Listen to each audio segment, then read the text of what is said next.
السلام علیکم دوستو، کبھی آپ نے دل سے دعا مانگی ہے؟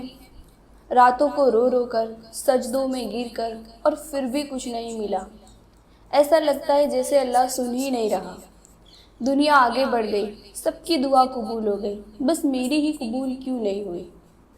اگر آپ کا دل بھی یہی کہہ رہا ہے تو رک جائیے، آج ہم بات کریں گے اس درد بھری لیکن روح کو جگانے والی بات پر۔ جب دعا قبول نہ ہو تو کیا کرنا چاہیے؟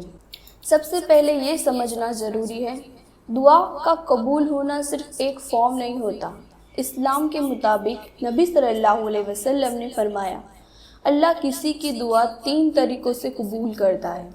پہلا ہے، یا تو جو مانگا گیا ہے وہ دے دیا جاتا ہے، یا اس دعا کے بدلے کسی بڑی مصیبت کو ہٹا دیا جاتا ہے، یا اس کا اجر آخرت کے لیے رکھ دیا جاتا ہے۔ تو شاید جو آپ مانگ رہے ہو، اللہ نے منع نہیں کیا، بس وہ کہہ رہا ہے مجھے تمہارے لیے کچھ بہتر دینا ہے، تھوڑا انتظار کرو۔ ہماری زندگی میں ہم رزلٹ ترنت چاہتے ہیں، لیکن اللہ ہر چیز ایک پرفیکٹ وقت پر ہی دیتا ہے۔ ایک سٹوری سنو۔ حضرت زکریا علیہ السلام نے اللہ سے سالوں تک ایک فرزند کی دعا کی، بچپن سے بڑھاپے تک رو رو کر مانگا، لیکن اللہ نے ان کا امتحان لیا۔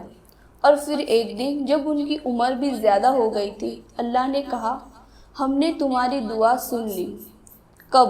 جب کہتے تھے اب کچھ نہیں ہو سکتا، تب اللہ نے معجزہ کیا۔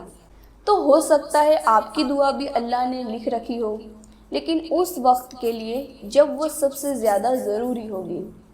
اللہ نے قرآن میں فرمایا، ادعونی استجب لکم، مجھے پکارو میں ضرور جواب دوں گا۔ لیکن جواب کا مطلب ہمیشہ ہاں نہیں ہوتا۔ کبھی کبھی اللہ نہیں کہتا ہے کیونکہ وہ دیکھتا ہے یہ چیز آج چاہیے ضرور، لیکن کل یہ اس کے لیے نقصان بھی جائے گی۔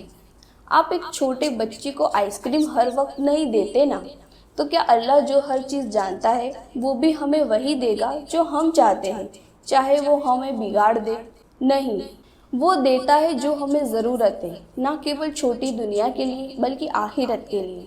تو سوال یہ ہے، جب دعا قبول نہ ہو تو کیا کرنا چاہیے؟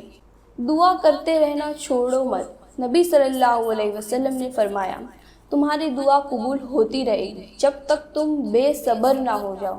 تو رکنا نہیں ہے، رو رو کے ہر وقت مانگو، شاید اللہ دیکھ رہا ہو کہ تم کتنے وفادار ہو۔ اپنے عمل کا جائزہ لو۔ کبھی کبھی دعا اس لیے ڈیلے ہوتی ہے کیونکہ ہماری زبان تو مانگ رہی ہے، لیکن ہمارا دل اور عمل دور ہے اللہ سے۔ تو اپنی زندگی کا حساب لو۔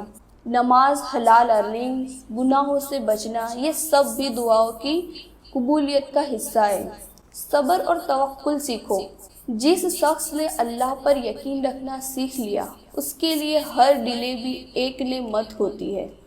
وہ کہتے ہیں، یا اللہ اگر تو رک رہا ہے تو ضرور اس میں بھی میرا بھلا چھپا ہوگا۔ آخر میں ایک بات یاد رکھنا، اللہ کبھی چپ نہیں رہتا، وہ ہر دعا سنتا ہے، بس وہ ہر دعا کا جواب اپنی رحم سے، اپنی حکمت سے اور اپنے وقت سے دیتا ہے۔ تو اگر آپ کو کوئی دعا اب تک قبول نہیں ہوئی تو ہو سکتا ہے وہ آخر میں بہترین ہو، یا ہو سکتا ہے اللہ اس کے بدلے آپ کی زندگی سب سے بڑی مصیبت ہٹا چکا ہو۔ تو رکنا نہیں، ٹوٹنا نہیں اور ڈاؤٹ مت کرنا، بس کہنا، یا اللہ تو جانتا ہے میں نہیں، تو بہتر دے، چاہے وہ مجھے سمجھ آئے یا نہ آئے۔ اگر آپ کو یہ ویڈیو پسند آئی ہو تو اسے کسی ایسے انسان تک ضرور بھیجو جو کسی دعا کے لیے رو رہا ہے۔ لائک کرو، کمنٹ کرو اور چینل کو سبسکرائب ضرور کرو۔ اللہ آپ کی ہر دعا قبول کرے، دنیا اور آخرت دونوں میں، آمین۔